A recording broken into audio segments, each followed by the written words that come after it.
Yes. So adapting rituals of grief for growth. And as we talk about, as we ponder together, and as we talk about rituals, rituals also come forward out of our beliefs. And there's a group that I worked for years ago out of Ontario called Loss, Grief and Growth. And their desire was to put curriculum in schools to help children and to help educators help children. And the idea was that loss and grief can result in growth. And though I don't think that we can assign silver linings to other people or to a whole society, I think that we definitely can look for those silver linings or those opportunities for growth within ourselves. And Alyssa just did an excellent example of talking about how she has definitely adapted to the challenges of living with chronic illness, and which has obviously resulted in a lot of growth. So the write-up about today mentioned that with COVID-19, many rituals for loss and grief have been canceled or postponed. So we're going to look today and talk about what are rituals. Why do we use rituals? How can we adapt or create new rituals to help with healing and to help with growth during that pandemic? And each of us was invited to bring a small piece of nature. You could bring a big piece too if you wanted, but that's something that speaks to you. And someone says, well, what does that mean? Well, it means whatever you want it to mean. So let's just see what people have brought. So let's start with, what are rituals? Actions. Usually there's some kind of an action. Involves some kind of symbolism. So what's nice about rituals is the action or what we do is bigger than the items itself. It's usually purpose inspired. So there's some reason, whether that's to celebrate something, whether that's to invite something new into our lives, whether that's to help let something go. Often rituals are to connect with one another, i.e. funerals, things like that, but also to connect with our deeper self and to connect with clarity, to get us some clarity on whatever it is that's concerning us. So rituals can help us to connect, to reflect, to meditate, learn, inspire, let go. Other thoughts? Other things you want to add to that list? I was thinking also of honoring, that they might not be active in a way of, oh, I'm moving forward necessarily, but a way of honoring whatever it is that we've lost, or honoring the feelings that we're having. Yeah. Which, and so not just honoring somebody who's died or honoring another person, but honoring what's going on inside of us. Exactly, right? We're angry, or we're sad, or we're feeling helpless, and a ritual can really help. I think rituals help to meet us exactly in that empty kind of place where we can be in loss. Well, and what's interesting is that in fact, in some ways, the Patio Ponderings themselves have been a ritual. So in fact, in each session, we have touched base and tried to understand how things are for each person, what's bothering them, what's going well, what's challenging. So we've had that opportunity to connect around that, and then we've often left with something to step forward. And sometimes that's been a message or a handout. But today, actually, we're going to incorporate a ritual into this so people can, in fact, leave with a ritual and with your piece of nature. So let me just keep going here. So let's think about death and grief rituals. Before people die, we often sit with people, we say goodbye. There's sometimes people have really definite things they like to say, like, you know, you need to, sometimes it's become kind of the thing that you need to give people permission to die. Well, you know, in fact, I don't think we've seen anybody hang out for 10 or 20 years because they haven't been given permission. Yeah. But we often, sometimes people will say, oh, he's waiting for permission, or you need to tell so-and-so that you're going to be okay, or you need to forgive them, or whatever, right? So sometimes we get rituals in terms of what we people should say at the bedside, eh? And so when you think about that, like in a way, it's we've got that habit and we do that in kind of a ritualistic way. But I wonder about the intention. Like if it stopped, if that's not a ritual in the way that you've just defined rituals, because it isn't mindful. Can I tell you a really funny short story Please tell about us a this? story. When I first started at hospice, there was a family sitting at the bedside for days of an older woman who had lain with eyes closed for about 2 weeks and was not dying. And they were telling her quite a bit that she had permission and that she should go to the light. And they were really feeling tortured about this. And one day they were so exhausted and they just needed to leave the room, but they didn't feel comfortable to leave her. And so I said, I will stay with her and you go for an hour and have a meal together. I will be here, I promise. I'm not leaving the room. And she left the room and they had been gone maybe 20 seconds. And she opened her eyes and said to me, please tell them to stop telling me to go to the light. I'm not ready. Closed her eyes and lived 5 more days. So like, to me, in a way, it's a ritualistic kind of idea, but it's not really necessarily intentional. So how would you take some of those rituals then and make them more intentional? Part of it, I think, is about starting from where we really are, right? So not a ritual, not something that we do by habit, but something that really speaks to us where we are right now. So if I think about what happens to us when we've had a loss, we're faced with that things aren't permanent, that we thought were permanent, okay? That things aren't lasting, that there's often a feeling of emptiness or a feeling of loss of meaning or a loss of sense of control, or we feel helpless or sad or angry. And to me, to make a really meaningful ritual, we need to start from honoring and acknowledging that. Mm. And not just doing habitual things that to make ourselves feel better that don't actually make us feel better. Like the sense of really starting from where we are. Well, I think of when we talk about funny stories, this next one, there's often people that have said, that different cultures who believe that when somebody dies, you open the window. Mm-hmm. So there was a family on a First Nation community who are very dear to me. And when the loved one died, the nurse opened, or somebody was told to open the window, so they opened the window.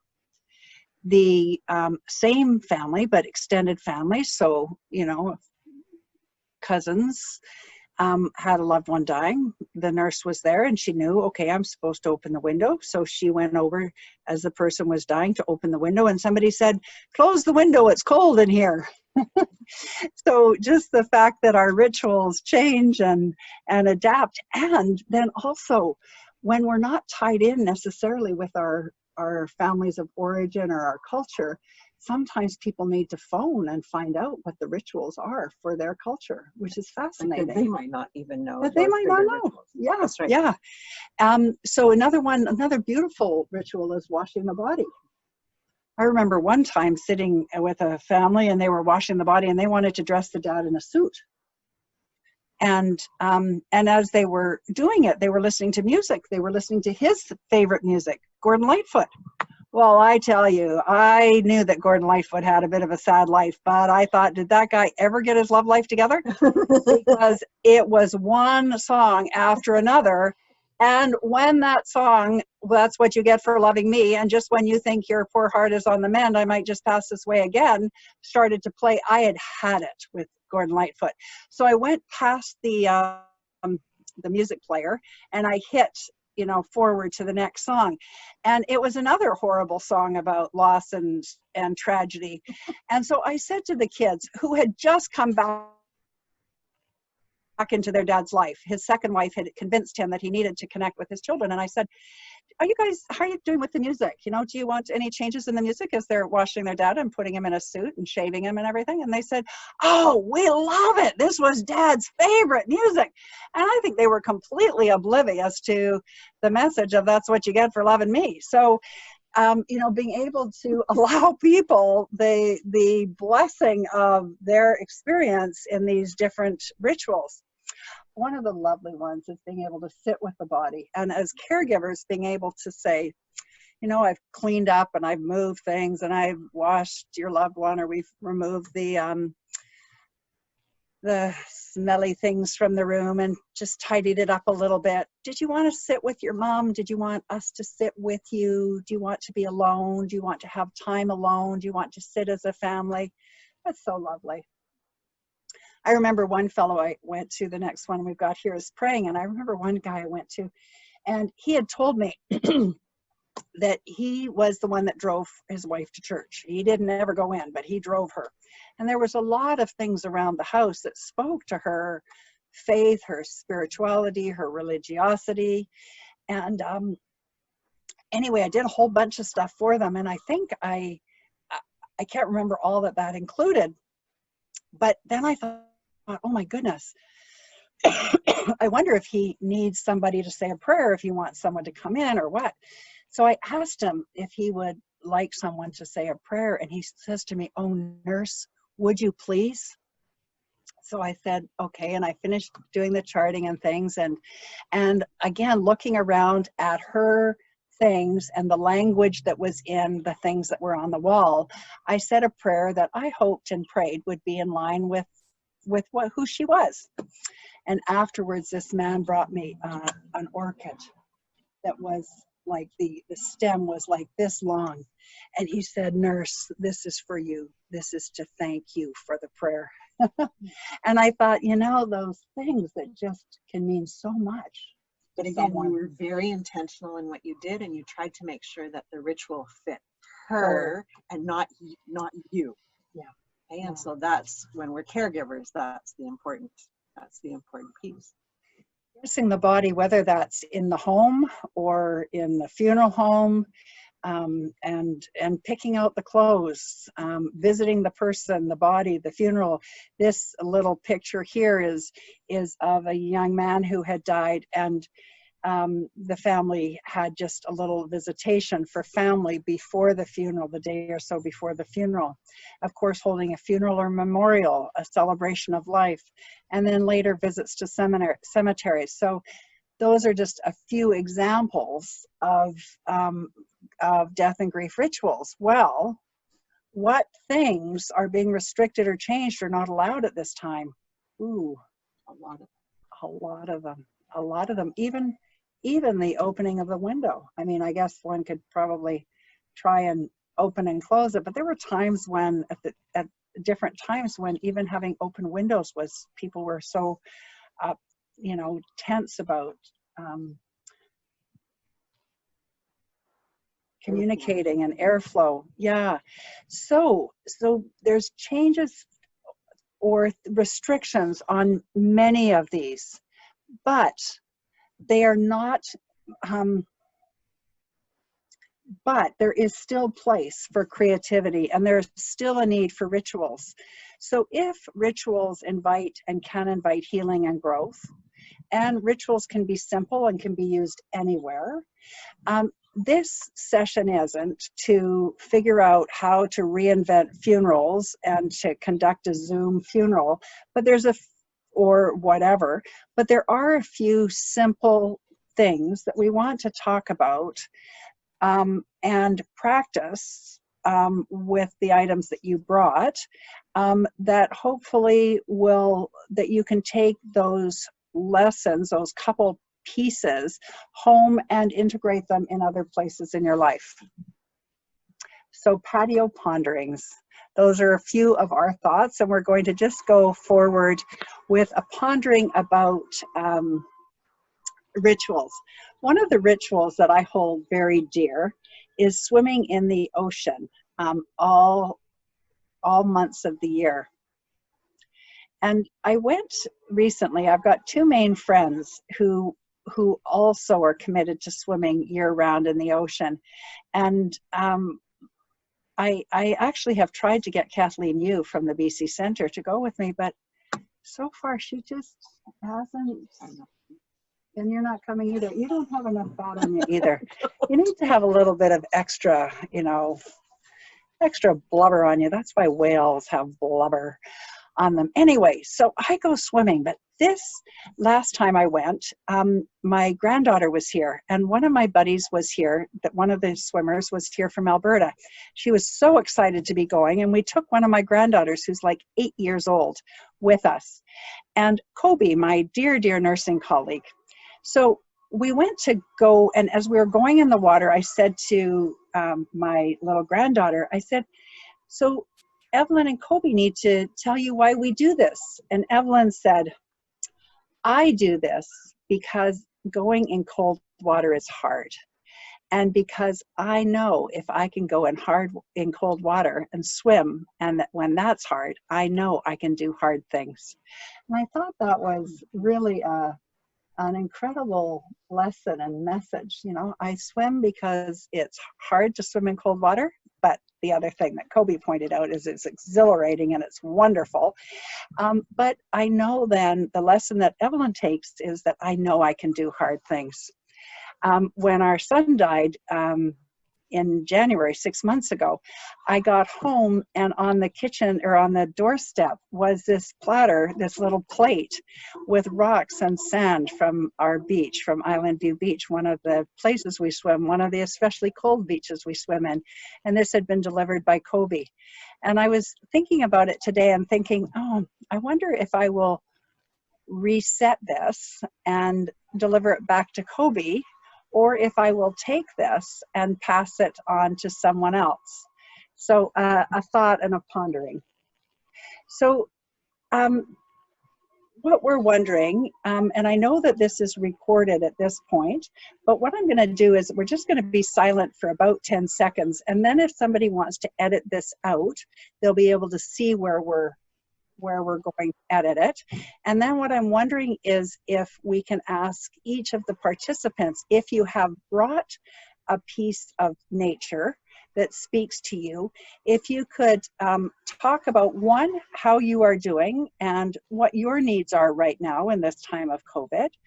And if you could talk about specifically about the ritual, or sorry, about the piece of nature you brought with you. So I'm going to go back from here, and I'm going to just go out of this. No, maybe Stephanie, you could help me, because I'm going to stay on this screen so I don't mess anything up. So I'm going to be quiet for about 10 seconds, and then Stephanie, if you could help us just to see if people are wanting to share and talk about their object. Whoops. The idea then, we saw, let's talk about these, let's ponder on these together. What, that the walk on the beach, the meditation, the flower, the rebirth, the picking mushrooms, the picking the blackberries, that thing of setting an intention, or just that there's a hope, there's a desire. And that the action had a bigger meaning than itself. It wasn't just going for a walk. It wasn't just a flower, but something like intentional, that each person who described there was purpose in what they were doing. They were doing what they were doing on purpose, and they were present for it. And mindful for it. But you could go blackberry picking and just go and get those stupid blackberries and go for a walk quickly so we can get somebody to bed, which is really different, isn't it? Right. And then I assume very different in the experience of it. Yeah, there was something, as people were talking, I was thinking about, it was, some of these things were very everyday kind of actions. So there was that repetitive component, but they were also really like intentionally to connect oneself to life. Say more. So there was something about doing the things that we were doing to connect ourselves, to connect ourselves to somebody else, even if we couldn't physically be with them, which is very appropriate for grieving rituals, right? A way to connect ourselves to that person or thing that we've lost, even though we aren't physically with them anymore, or to connect ourselves to life, like with a capital L, almost, right? To feel ourselves as connected and to feel ourselves as part of life. And I think that's part of the, like, if loss makes us feel, or when we are unsettled, we're vulnerable, we feel helpless. And there's something about doing tiny activities that proves to us in a way, even unconsciously, that we're not helpless because we're doing something. It helps to meet that feeling of emptiness with something that's got substance and that touches our senses and touches our physical body. Well, it's interesting, Alyssa mentioned about tributing people, about getting together on Zoom, because and that for her it's a difficult thing to do. And she does it with her siblings every other week, and she's kind of been doing it with us every other week. Exactly, because it's meaningful and connective, and right. So there is some not just intention, but effortfulness in a good way to do it. So then we talk about doing something, taking action, and one of the pieces then is then on reflecting back and on moving forward. So I want you to share about your thing that you brought and how you're going to move forward with that item. Okay. So I don't think that you can see me. I think you see the screen. So what I have is... Oh, no, they're going to see you on this screen. Okay. So what I've got is this beautiful black oval stone, which is almost exactly completely oval. It's very, very symmetrical. Fits exactly in the palm of my hand. And when I hold it, I feel substantial and earthy and grounded. So part of the purpose of it is it's very, very heavy for the size that it is. So that's a piece of it. I found this on a beach when we were camping when I was 15 years old, and for us in my family, so I'm 57. So in my family, camping in the summer was a ritual, and we often came. It's not a surprise I live on Vancouver Island because that's where we came most years, and so this kind of connection to this place that really felt at home more than where we lived. And so for me, why I decided that this was the thing that I would bring today is that I have always used this stone when I've facilitated groups. This has been the speaking stone. And so I feel like it has the good intentions of everyone who's ever been in any of these groups that I've been in, and has kind of held it and touched it and put energy in it. And so it not only makes me feel connected to myself and to my history, but it makes me feel connected to community. So Alyssa, who was in one of your courses once, maybe even touched if I brought it, she might have touched it. Interesting. What are you going to do and take that with you this coming week? So that's the piece, right? Is how do we keep connected to these rituals and in a way make it easy for ourselves? But the reality is when we don't feel good, for many people, it is hard to do these rituals that we know would make us feel better. And so for me, this sits in the room where I have for meditation, and it sits right on a little table that has some precious objects. And so on a day that I just need to look at it, I can look at it, but on a day that I need to have it in my lap while I meditate or hold it in my hands while I meditate. So it is for me something that really kind of connects the days and connects the weeks and connects the years. Lovely. So I've seen a few T-shirts and things lately that say things like, I don't know, eat, sleep, and repeat. So I thought I'd add here, repeat. So our invitation to you is to take what we've talked about today, consider how you're doing, what your needs are. Set an intention as you go to pick mushrooms or as you go to roll in the grass and feel the energy of the earth. Take those actions, reflect though, and move forward. So as you move forward again this week, know that you have this community, as Alyssa said, that you have community, those who are here, those who signed up, those who didn't, but who are support workers across our province that are in some ways that we are together. We are one. We often talk in our teaching about the family dance floor and about the need to have boundaries and allow the family to do their things. But one of my dear colleagues talks about, but in another way, we are all one. So for me, the arbutus tree also speaks of the human spirit and of growth in difficult times. And I want to just finish with this image. The arbutus trees grow on the West Coast often somehow perched on rocks hanging over the ocean, and you're not sure where their roots are down amongst the crevices. And so in rough and rocky ground, they get a bit of rain maybe to feed them, but they must also sometimes get salt water blown into their root system. And yet they keep growing, and they grow. They're all so individual. They're all so gnarled. They're all very, very, very unique.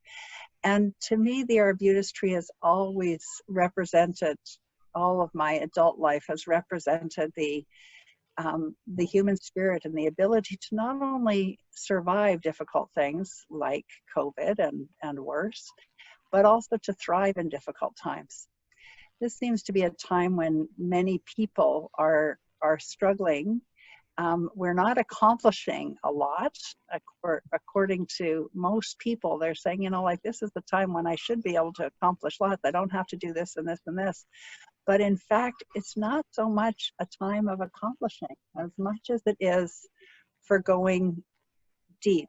Misha said something that we're going to talk about at the next one, which is we can't go outside, but we can go inside, and we can go deep, and this opportunity for reflection. So with rituals, some of the important messages are that simple is okay. Be creative. Find things that are meaningful. And some of those rituals you want to repeat. And one of the things that I've learned around some of the big death rituals is how we can individualize those. And sometimes we get stuck in thinking you have to do it this way or that way. And I think one of the most amazing things about working with death is realizing that there are ways around almost everything, except COVID rules, it seems. But whether you use a funeral home or you don't, whether you drive the body to the undertaker or whether they come and pick the body up, whether you dress the body in the home or whether you dress the body there, whether you have a funeral here or there or next year, whether you have it face to face or whether you have it online, whether you build a coffin, whether you buy a coffin, whether you rent a coffin. All of these things are so much up to you as individuals and as families. And I think that with all of our rituals, that would be one of the things that, to me, I think the ponderings that I have are about setting intention and about being creative. And then just that simplicity, right? So I was reading a little bit about private rituals around grief in the time of COVID, and it was things that you didn't necessarily need anyone else for. Cooking the person's favorite meal, going to the person's favorite spot, making some art in their honor. Washing their car as they used to wash it, even though it's not even getting driven now. Right. It's like these things that connect us and give us a sense of meaning.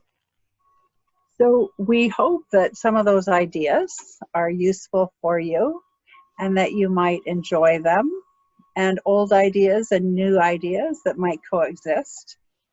We invite you to the self-reflection to support grief and growth, which is on the 24th and the 25th.